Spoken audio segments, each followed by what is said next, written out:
What's it up, baby? I know this big boss, all boss, can't pull through the door. Here to talk this boxing. We're talking about Teofimo and his win yesterday against Compa. Let's do the post-fight reaction. I wasn't impressed, bro. I wasn't impressed by that. Teofimo got a lot he need to work on. To me, it seemed like he didn't really have an identity in that fight. He didn't know who he wanted to be. He started out early, was throwing hard shit, and once he saw that Compa wasn't really fazed by it, then he started boxing. Then he was doing like George Foreman shit and Muhammad Ali shit in the fight. Compa was big and was game, but he didn't really have nothing. He didn't really capitalize on anything either, in my opinion. You know what I'm saying? Like, he kind of just was there, bro. Like, he kept coming forward. I like that. But he didn't really have nothing to where he was putting punches together that could hurt Teofimo. You know what I mean? He'll kind of like throw a jab or two and then wrap up. Now, one thing I will say that I saw was Teofimo, when he did get hit, he would freeze up and then reset. So that's something that everybody at 140 who's gonna fight Teofimo need to pay attention to, because he was freezing up like a motherfucker. Like, he was like, he'll be like moving, and then Compa will hit him, and then he'll freeze up like, oh, and then like either get back on his bicycle or, you know, be doing all that extra movement. Because truthfully, Teofimo was doing a lot of moving that he didn't need to do against that dude. The dude was really slow. He could have slipped some punches. He really could have, truthfully, if Teofimo was a killer like that, he really could have got dude out there earlier. I'm just being real, bro. Like, the dude wasn't even that fast, you know? I just, based off what I saw yesterday, I don't see him beating any of the top dogs at 140. I don't see him beating a Prograis or Josh Taylor or Catterall or whatever the fuck that motherfucker is. Or, you know, Brandon Lee or,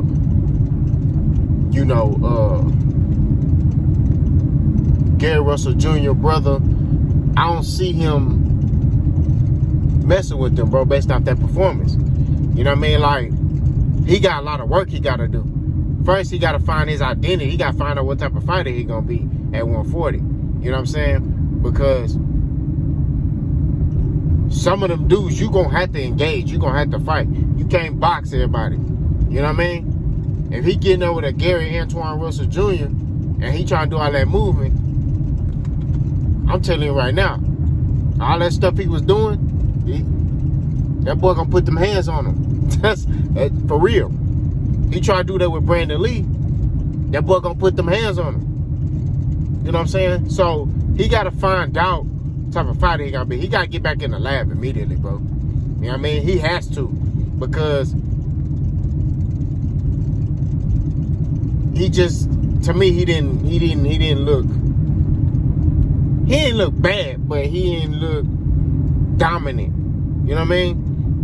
Now, post-fight, he was crying, and they gave him some belts. And I don't know where the fuck they got them belts from. Them WWE Toys R Us belts. I don't know where they got them from, but they gave him some belts. You know what I'm saying? He was crying and all type of stuff after the fight. I get it, but at the end of the day, I told y'all in my last video, dude not mentally right, bro. He's still affected by a lot of that stuff. You know what I'm saying? He not mentally right. Like, he need, sad to say this, he need to get checked for real, go to some counseling or something, because he ain't right. You celebrating that win, like, I get it, you know, it's boxing, anything can happen, but come on, bro. Like, you had an okay performance against a okay, below average fighter. You know what I mean? And then gonna find out that dude ain't, all his fights was in Mexico. So they knew what they was doing, bro. They knew what was going to happen when they made that fight happen. You know what I mean? This basically was a tune-up for him. He coming back off them injuries or whatever injuries he said he had. Which I think they say he had injuries. His esophagus and his hand, I believe. I'm talking about Teofimo. So they just wanted to give him a light little tune-up. I get it. It's cool. But Teofimo had to realize that he got to be mentally locked in. Now, I get it. He talking about he going to be the nightmare at 140 and all that. He coming for the belts and all that. And that's cool. But you need to get back in the lab and work on your shit. Because he said he only sparred 2 weeks for this fight. That ain't going to fly against a Regis Prograis or a Taylor or, hell, even a Ryan Garcia. Now, I got to be realistic. You know what I mean? I keep it 1,000 on my channel. I won all those fights for Teofimo. I want to see him in there with Prograis. I want to see him in there with Josh Taylor. I want to see him in there with Ryan Garcia, Devin Haney. You know what I'm saying? Because I do think Devin Haney will move up eventually. I do want to see him in there with those guys. The problem is I don't see those fights happening. Hear me out. Maybe a Ryan Garcia fight. I see that possibly happen. But then I don't think Golden Boy... I can see that possibly happen. You know what I mean? I can see Teofimo López versus a Ryan Garcia. I can see that happening. But I don't see a Regis Prograis versus Teofimo López. I think Teofimo gonna try to pull that shit he did with Devin Haney. You know what I mean? Like, he gonna be like, oh, I need so-and-so money. The only way that fight happens if it's for a belt, like a vacant belt or something. That's the only way I see that fight happening. You know what I'm saying? I don't see Teofimo wanting to fight any of the top guys unless it's for a vacant belt or that other fighter is a champion and Teofimo don't have a belt. But if Teofimo get a belt, I'm telling you, he ain't fighting no top dogs at 140. If Teofimo López gets a belt, you can kiss all them big fights goodbye because he's not fighting neither one of them motherfuckers. I'm telling you. Y'all saw how he was acting at 135 when he got all them damn belts. If he get one belt, I'm telling you, he's not fighting Regis Prograis. Regis Prograis, I think he finna fight for the vacant WBC belt, right? So let's say Regis Prograis get that belt, and let's say Teofimo gets another belt at 140. I don't know which. It's another one that's available. Let's say Teofimo gets that belt. I'm telling you, he's not going to fight nobody else. He's going to try to hold on to that damn belt. He's going to try to hold it hostage. He's not going to fight no other champion. I'm telling you this. Because he pulled the same antics at 135. You know what I'm saying? The only reason he took a Kambosos fight because he thought Kambosos was going to be an easy win for him. Kambosos ain't really fought no notable names. So he thought, oh, that's going to be an easy fight. But then Kambosos got in his head before the fight, and that's what led to him getting his ass whooped. And that's another thing. That's why I talk about the mental aspect. Teofimo López is mentally weak. He's not mentally strong. You can easily get in his head. George Kambosos got in his head and made him fight a stupid fight. Devin Haney got in his head. This motherfucker was saying all type of racist shit. You know what I'm saying? All this stuff. All you gotta do is talk a little shit to Teofimo and you in his head. He gets so angry and so wild up and I'm telling you. He gets so angry. Regis Prograis will say some shit, get in that boy head, it's a wrap. He might stop Teofimo. I'm not lying to you.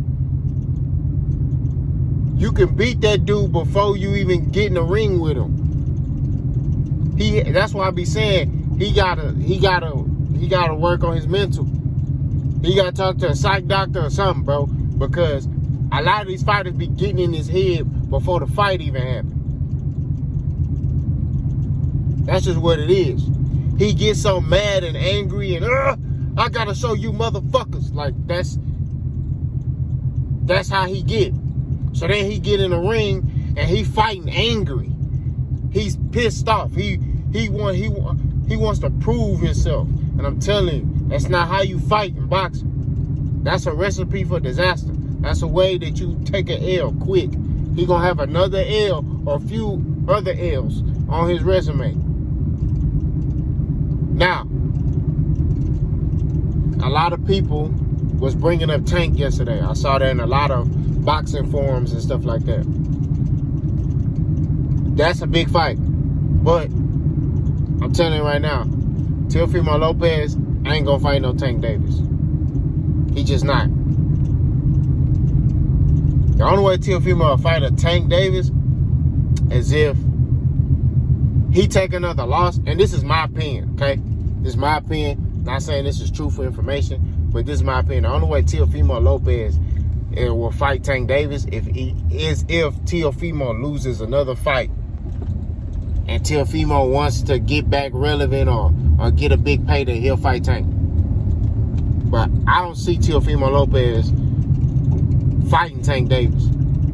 I just don't. You know what I'm saying? I just don't.